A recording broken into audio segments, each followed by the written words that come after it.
Dear students, in the last section we have seen module coupling. In this section we will see module cohesion. So, cohesion is the measure of the degree to which the elements of a module are functionally related. Coupling means the relationship between the different modules or interdependence between the different modules, where module cohesion is the degree in which the elements of the single module is connected to each other. So that is called as the module cohesion. A strongly cohesive module implements a functionality that is related to one feature of the solution, and it requires little or no interaction with the other modules. All this communication is in the module only. Does not necessary to interact with the other modules. That is called as the module cohesion. The types of cohesions are functional cohesion, sequential cohesion, procedural cohesion, temporal cohesion, logical cohesion, and coincidental cohesion.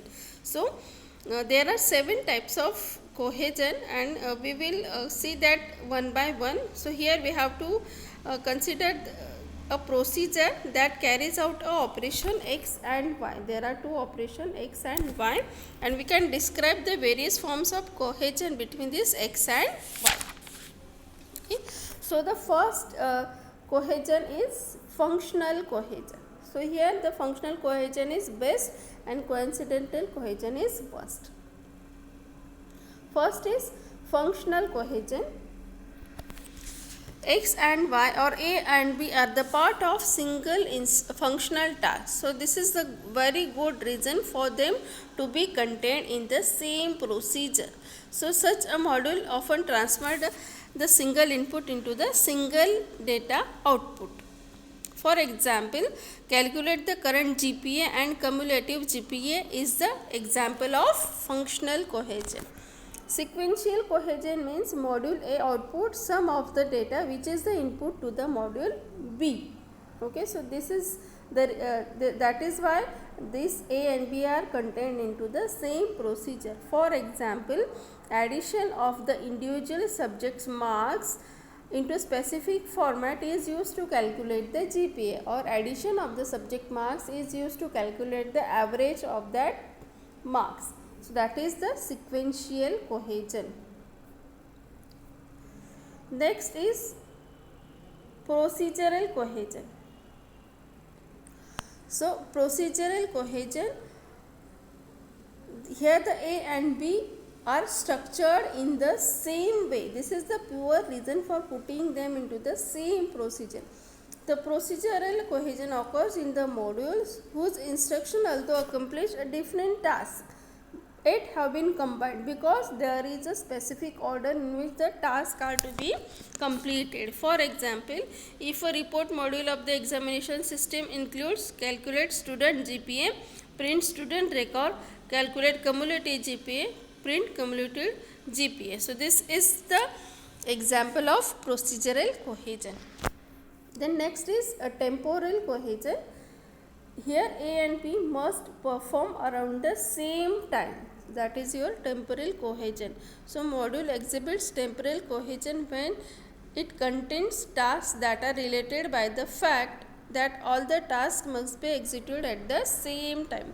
For example, the set of functions responsible for initialization, startup activities, such as setting program counter, control flags associated with program exhibit a temporal cohesion. Then next is logical cohesion. X and Y perform logically similar operations. Therefore, logical cohesion occurs in the modules that contain instructions that are appear to be related because they fall into the same logical class or functions. For example, there are different modules in our system, and all modules have a date field. Okay, so there, instead of writing the separate data check or date check module, we will write the date check module as once, and we will call that modules for each of the module. So that is the part of logical cohesion.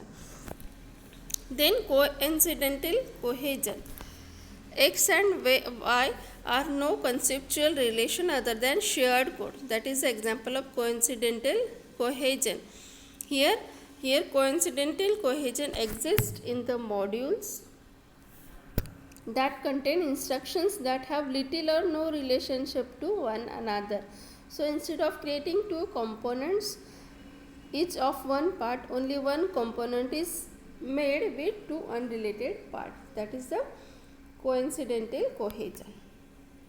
Next is the relationship between cohesion and coupling.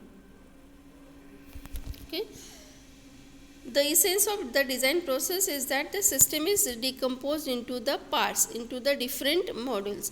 If the software is not properly modularized, then that software may be in the dead state. If we not modularize the system properly, then the system is not work. So therefore a good software design process is clean decomposition of the problem into modules, arrangement of these modules in the neat hierarchy, and communication of that modules. So it is necessary that software engineer must design the modules with the goal of high cohesion and low coupling.